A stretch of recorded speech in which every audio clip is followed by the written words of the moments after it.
नमस्कार, मैं ज्ञान प्रकाश चौधरी आप सभी भावी अध्यापक, अध्यापिकाओं का बहुत-बहुत स्वागत एवं अभिनंदन करता हूँ।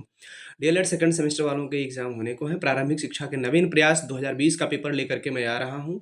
लगातार मैं प्रीवियस ईयर के क्वेश्चन्स ला रहा हूँ कि किस तरह के क्वेश्चन्स पिछले वर्षों में पूछे गए हैं।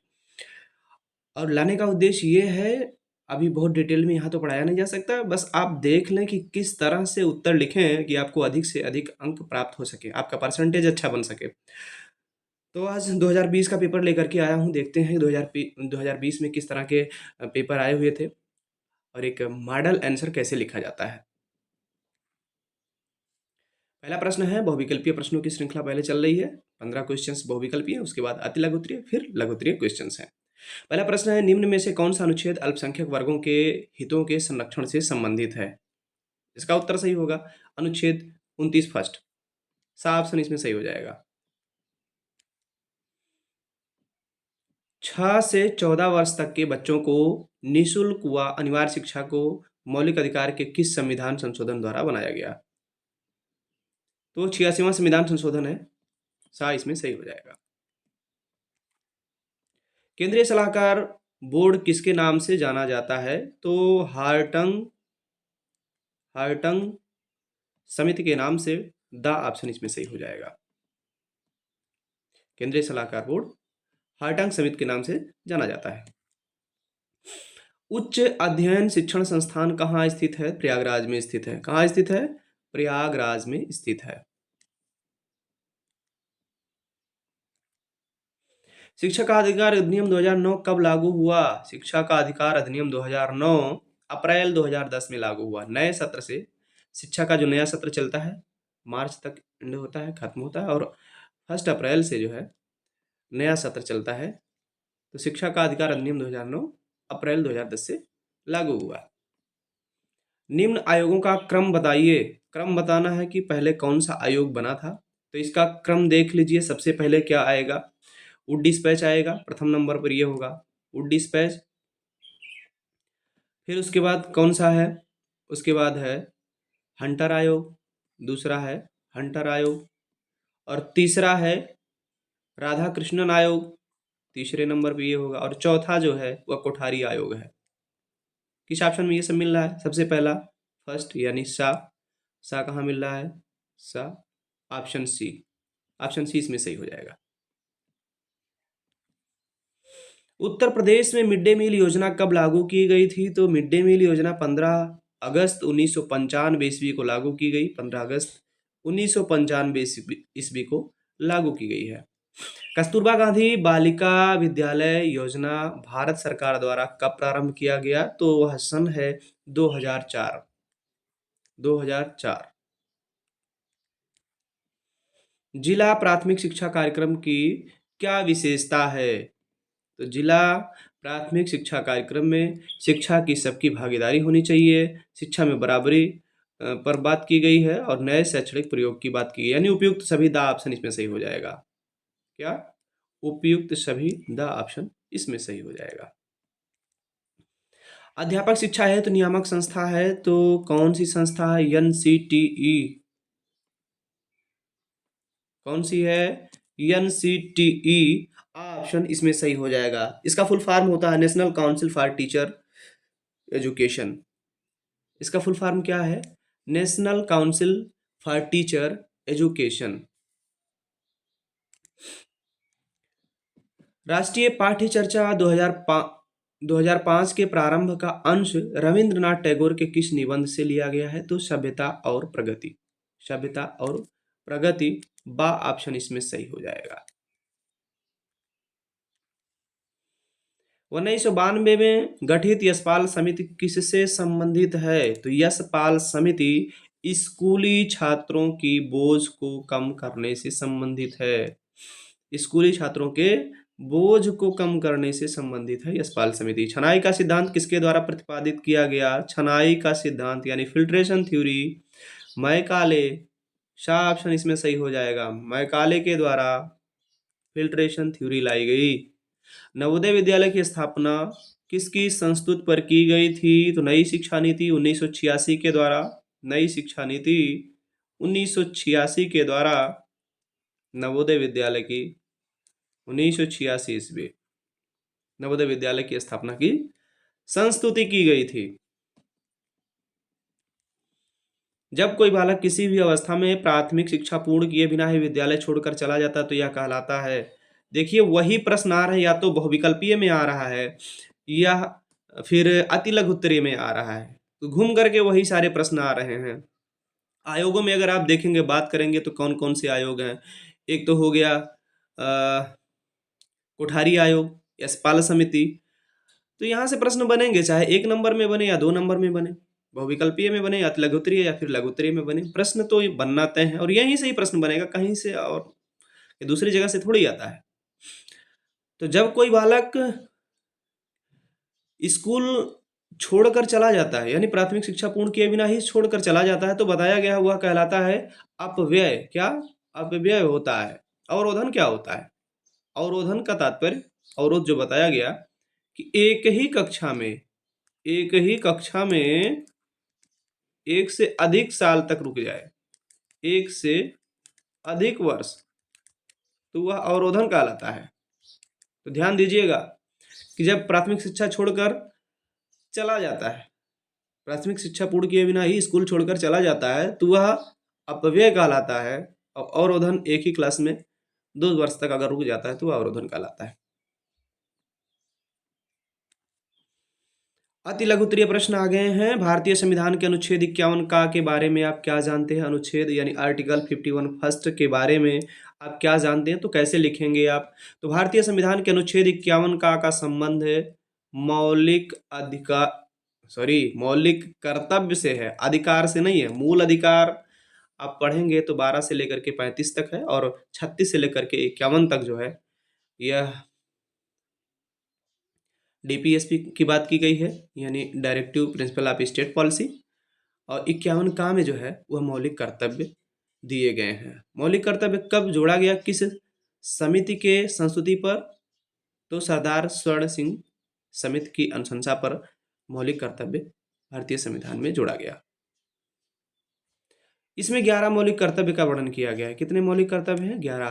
तो अनुच्छेद 51 में क्या दिया गया है? मौलिक कर्तव्य दिया गया है। कितने मौलिक कर्तव्य हैं? 11 मौलिक कर्तव्य हैं।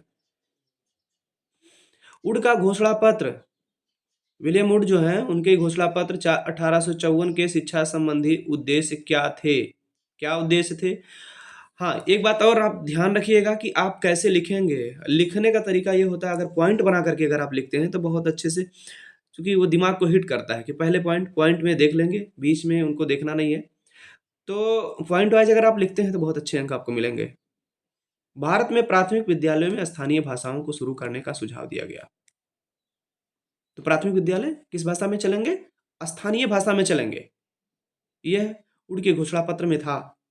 और उच्च शिक्षा में अंग्रेजी भाषा और एंग्लो वर्नाकुलर मीडियम को अपनाने पर जोर दिया गया है। उन्होंने कहा कि भाई अगर उच्च शिक्षा दी जा रही है, बालक कुछ जान गया है तो उसको अंग्रेजी में किया जा सकता है, लेकिन प्राथमिक विद्यालयों में जो होगी, यानी जो प्राथमिक शिक्षा होगी वो मातृभाषा में ही होगी। हंटर आयोग के 2 कार्य लिखिए। तो हंटर आयोग के 2 कार्य क्या-क्या हैं? 2 कार्य लिख देते हैं। धार्मिक शिक्षा को प्रोत्साहन ना दिया जाए। हंटर आयोग ने क्लियर कह दिया है कि धार्मिक शिक्षा किसी भी विद्यालय में ना दी जाए। धार्मिक शिक्षा बिल्कुल नहीं दिया जाना चाहिए। और दूसरा क्या है? बालिकाओं के लिए सरल पाठ्यक्रम व निःशुल्क शिक्षा की व्यवस्था की जानी चाहिए। अब आप की पॉइंट्स को पकड़ें।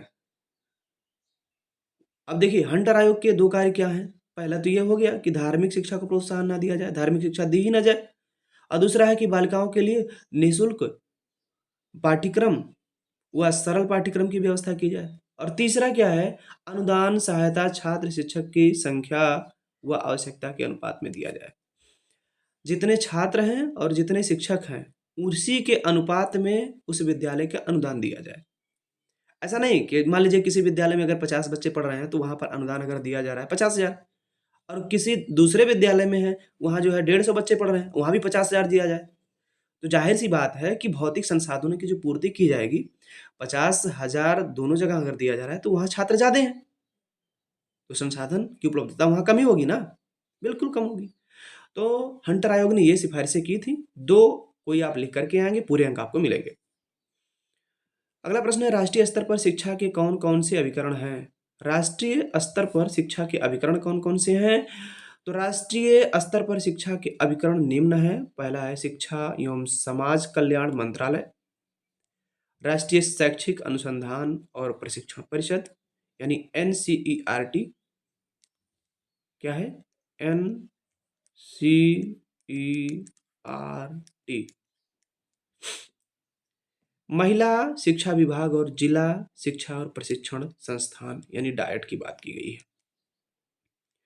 तो राष्ट्रीय स्तर पर कौन-कौन हो सकते हैं? सबसे पहले तो आप देख लीजिए, 2 तो याद रख सकते हैं कि एक हो गया एनसीईआरटी, एनसीईआरटी हो गया और दूसरा है डायट, है ना?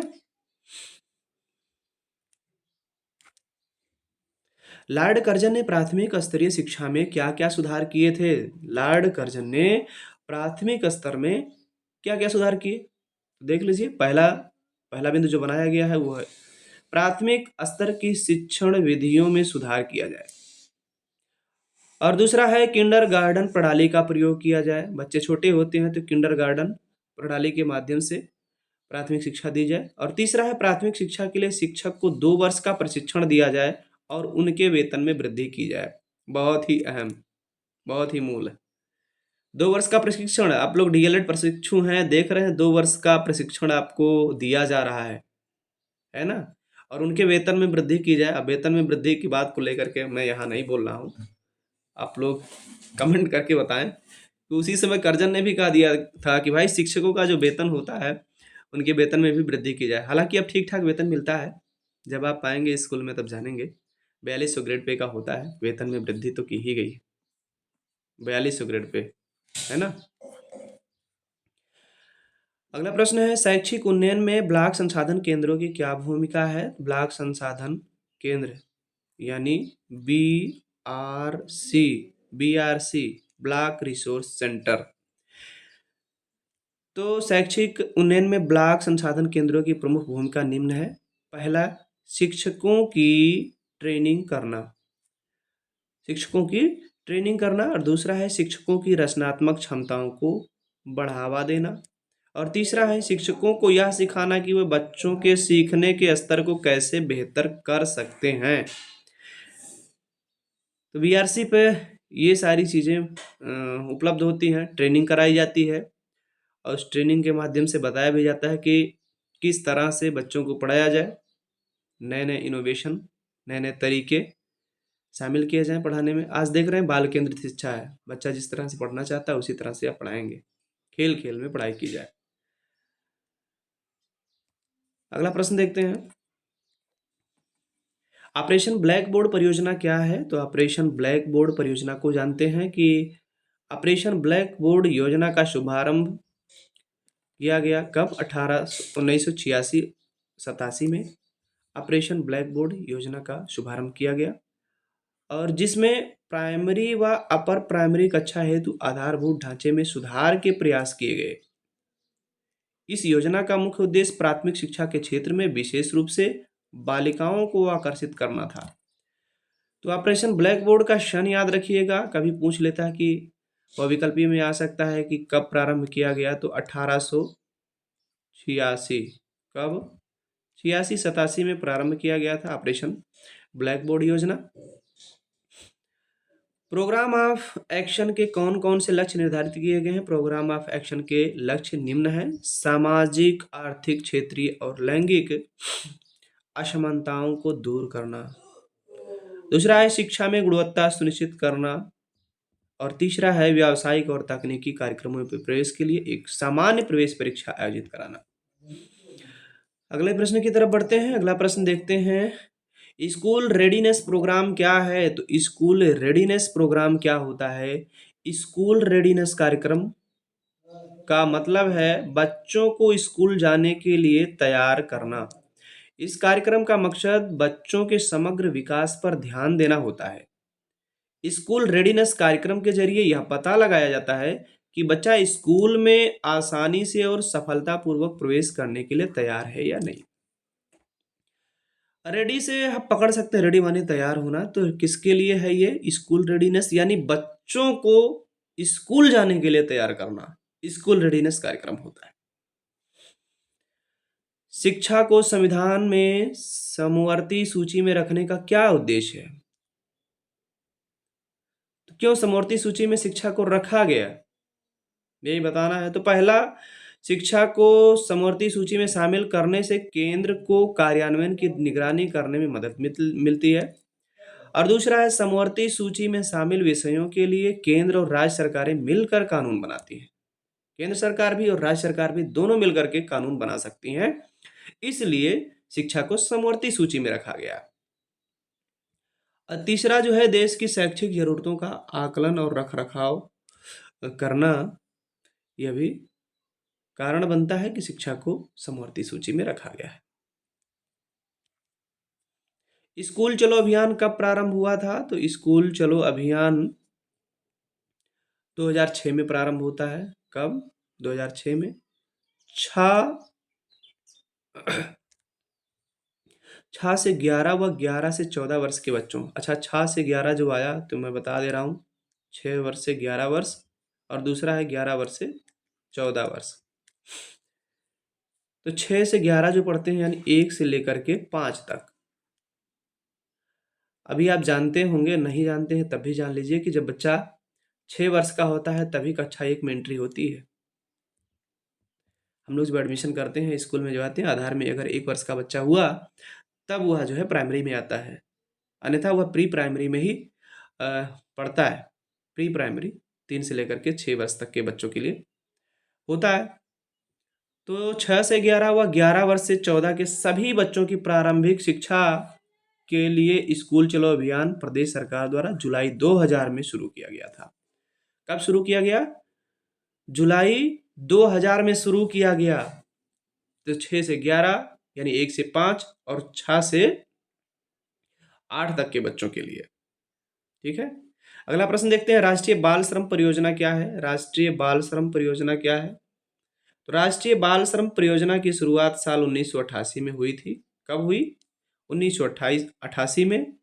यह परियोजना भारत सरकार के श्रम मंत्रालय द्वारा बाल श्रम को खत्म करने के लिए चलाई जाती है। बाल श्रम परियोजना क्यों चलाई गई है? जिससे कि बाल श्रम खत्म हो सके। कब शुरू हुई? 1988 ईस्वी में। कब? 1988 ईस्वी में। सीटीई किस स्तर के शिक्षकों को तैयार करता है? तो CTE centre for teacher education माध्यमिक एवं उच्च माध्यमिक के शिक्षकों को तैयार करता है। मिड डे मील योजना को स्पष्ट कीजिए। MDM, MDM mid day meal, इसका फुल फॉर्म यही हुआ। एमडीएम अगर आ गया कि एमडीएम योजना को स्पष्ट कीजिए, तो यही होता है मिड डे मील योजना। तो मध्याह्न भोजन योजना सरकारी सहायता पाने वाले स्कूलों में पढ़ने वाले कक्षा 1 से 8 तक के बच्चों को हर दिन गुणवत्तापूर्ण खाना देने का कार्यक्रम है। इसका मकसद जो है बच्चों को कुपोषण से बचाना। इस योजना के जरिए भूखमरी खत्म करने और गुणवत्तापूर्ण शिक्षा देने के 2 सतत विकास लक्ष्यों को हासिल करने में मदद मिलती है ना। एमडीएम योजना यही है, जिससे बच्चा दोपहर में भोजन कर ले, स्कूल में ही भोजन करे और वो घर ना जाए। भूखमरी को कम किया जाना और कुपोषण से बचाया जा सके। बिना बोझ के शिक्षा में कितने प्रकार के बोझ होने की बात की गई है? तो 2 प्रकार के हैं, एक होता है भौतिक बोझ और दूसरा होता है मानसिक बोझ। भौतिक बोझ से मतलब होता है कि जो बस्ता है, इतना बड़ा गट्ठर लाद दिया जाता है ना। प्राइवेट में अगर देखे होंगे तो खूब बड़ा सा होता है, बच्चा बिल्कुल ऐसे लटक के झुक करके ऐसे चलता है, इतना पीछे रहता है कि आगे एकदम झुका रहते हैं। तो एक तो बस्ते का बोझ कम हो जाए और दूसरी तरह से मानसिक बोझ, यानी रटने पर बल ना दिया जाए, मानसिक बोझ को भी कम किया जाता है। यानी बिना बोझ की शिक्षा में 2 प्रकार के बोझ हैं, एक होता है भौतिक बोझ और दूसरा होता है मानसिक बोझ। लघु उत्तरीय प्रश्न आ गए हैं। राष्ट्रीय साक्षरता मिशन पर संक्षिप्त टिप्पणी लिखिए। तो राष्ट्रीय साक्षरता मिशन एनएलएम क्या है? NLM national literacy mission, NLM लिख देते हैं। एनएलएम कभी कभी शॉर्ट फॉर्म में अगर आ जाए तो आप घबराइएगा नहीं, एनएलएम है, नेशनल लिटरेसी मिशन की शुरुआत 1988 में हुई थी। कब हुई? 1988 में हुई थी। इसका मकसद 15 से 35 साल के निरक्षर लोगों को कार्यात्मक साक्षरता देना था। साल 2009 में अंतर्राष्ट्रीय साक्षरता दिवस के मौके पर इसका नाम बदलकर साक्षर भारत कार्यक्रम कर दिया गया। इस मिशन का मकसद साक्षरता दर को बढ़ाना और व्यावसायिक शिक्षा को बढ़ावा देना था। इस मिशन के जरिए पुरुषों और महिलाओं के बीच साक्षरता के अंतर को कम करना था। इस मिशन के तहत निरक्षरता उन्मूलन के लिए कई रणनीतियां अपनाई गईं। सतत शिक्षा योजना के जरिए साक्षरता के बाद के कार्यक्रमों को निरंतरता दी गई। तो इसका उद्देश्य यही था कि जो 15 से 35 वर्ष तक के व्यक्ति हैं, पढ़े लिखे नहीं हैं, उनको भी शिक्षित किया जाए।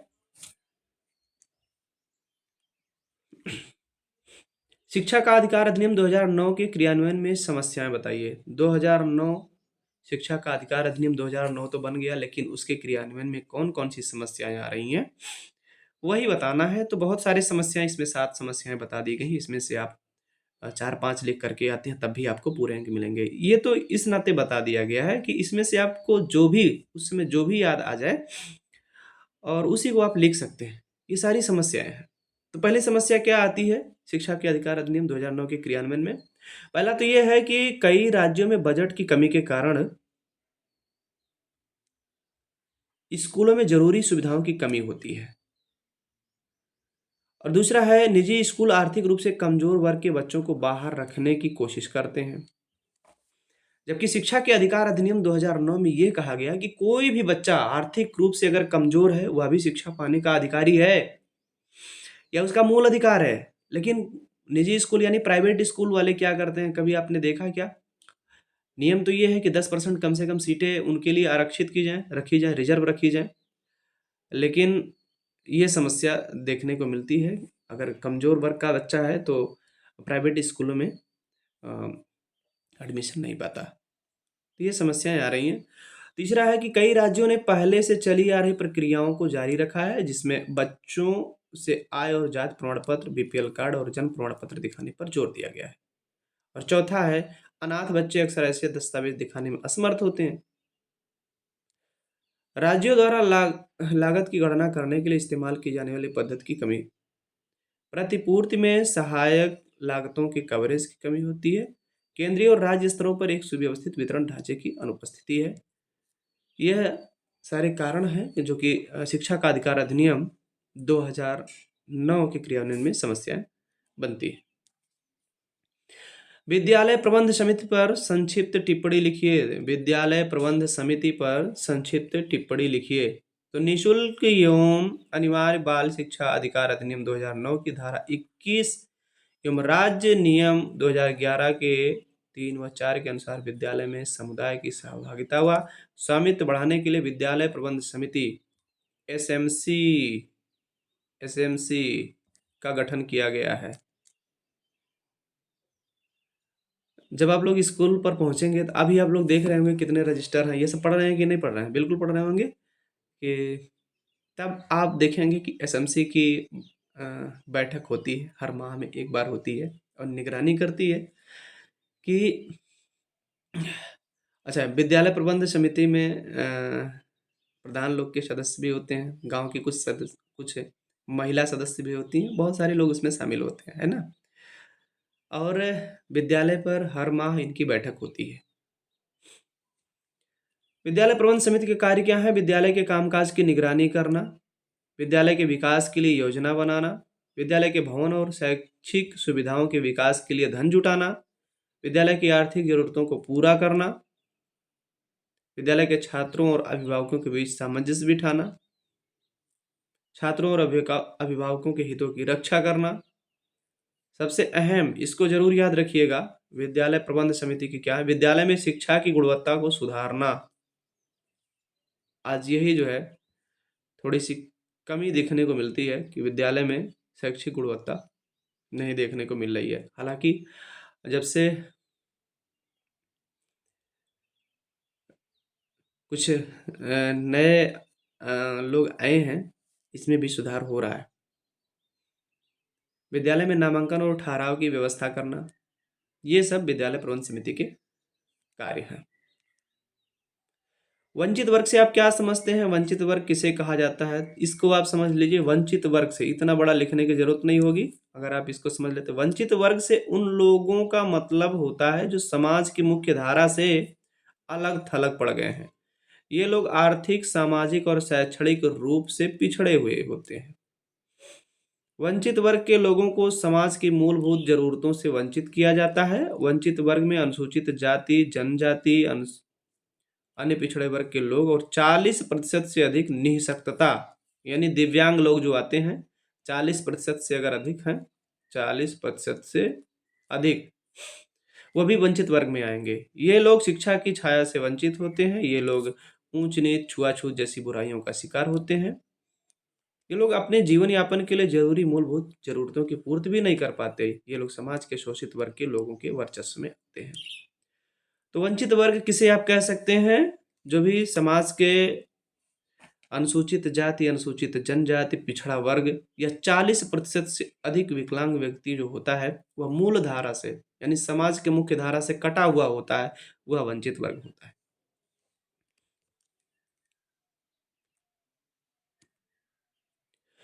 शिक्षकों के अकादमिक सपोर्ट में डाइट की भूमिका क्या होती है? तो डाइट की भूमिका क्या है, इसको देख लेते हैं। डाइट शिक्षकों की सेवा पूर्व और सेवाकालीन प्रशिक्षण आयोजित करने के लिए जिला स्तरीय शैक्षणिक नोडल संस्थान के रूप में महत्वपूर्ण भूमिका निभाता है। पहला चीज तो ये हो गया, DIET। तो डाइट के क्या कार्य होते हैं, किस तरह की मुख्य भूमिका है? तो इसमें यह कहा गया सेवा पूर्व और सेवाकालीन। तो सेवा पूर्व जैसे जो भी विद्यार्थी डाइट से DLED कर रहा है, तो अभी क्या अभी सरकारी विद्यालय में सेवा दे रहा है? नहीं। यानी उनकी ट्रेनिंग हो रही है, वो प्रशिक्षण प्राप्त कर रहा है, डाइट में प्राप्त कर रहा है। और जब आप शिक्षक बन जाएंगे तभी आप वहीं जा करके फिर 2 दिवसीय, 5 दिवसीय जो भी ट्रेनिंग लगती हैं वो डाइट में लग जाएंगे। यानी आप पहले भी ट्रेनिंग लेते हैं और जब शिक्षक हो जाएंगे, जब सेवा में आ जाएंगे, तब भी आपको ट्रेनिंग डाइट देती है।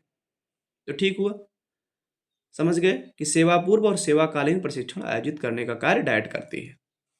दूसरा क्या है, डाइट में अल्पावधि और दीर्घावधि दोनों के लिए आवश्यकता आधारित प्रशिक्षण आयोजित किया जाता है। आ गया ना? अल्पावधि 2 दिवसीय और दीर्घावधि 5 दिवसीय, 1 हफ्ते के लिए जो भी ट्रेनिंग लगाई जाती है, तो डाइट ट्रेनिंग देने का कार्य करता है। एक जिला स्तरीय संस्थान के रूप में यह शिक्षकों प्रशिक्षकों शिक्षक प्रशिक्षुओं की कार्यवाही अनुसंधान करने का अवसर प्रदान करता है। डाइट के मुख्य कार्य शिक्षकों को प्रशिक्षित एवं उन्मुख करना तथा उन्हें नवीन शिक्षण पद्धति एवं नवाचारों से अवगत कराना है। शिक्षकों को शैक्षणिक एवं संसाधन सहायता उपलब्ध कराना भी डाइट का काम होता है। शिक्षकों के सतत व्यावसायिक विकास के लिए प्रशिक्षण कार्यक्रम का आयोजन करना, पाठ्यक्रम एवं सामग्री विकास एवं विस्तार गतिविधियां, स्कूलों की गुणवत्तापूर्ण शिक्षा का मूल्यांकन और निगरानी करना। एक संसाधन केंद्र के रूप में डाइट महत्वपूर्ण भूमिका निभाता है। तो ये सारे हैं कि डाइट के क्या क्या कार्य होते हैं और जो कि शिक्षकों के अकादमिक सपोर्ट में सहायता करते हैं। ठीक है, तो आज के इतने प्रश्न थे। 2020 का यह पेपर है। अगर आप बिंदुओं में लिखते हैं तो आपको बहुत ही अच्छे अंक मिलेंगे। लिख करके आइएगा, देखिएगा, फिर आकर के यहाँ कमेंट करिएगा।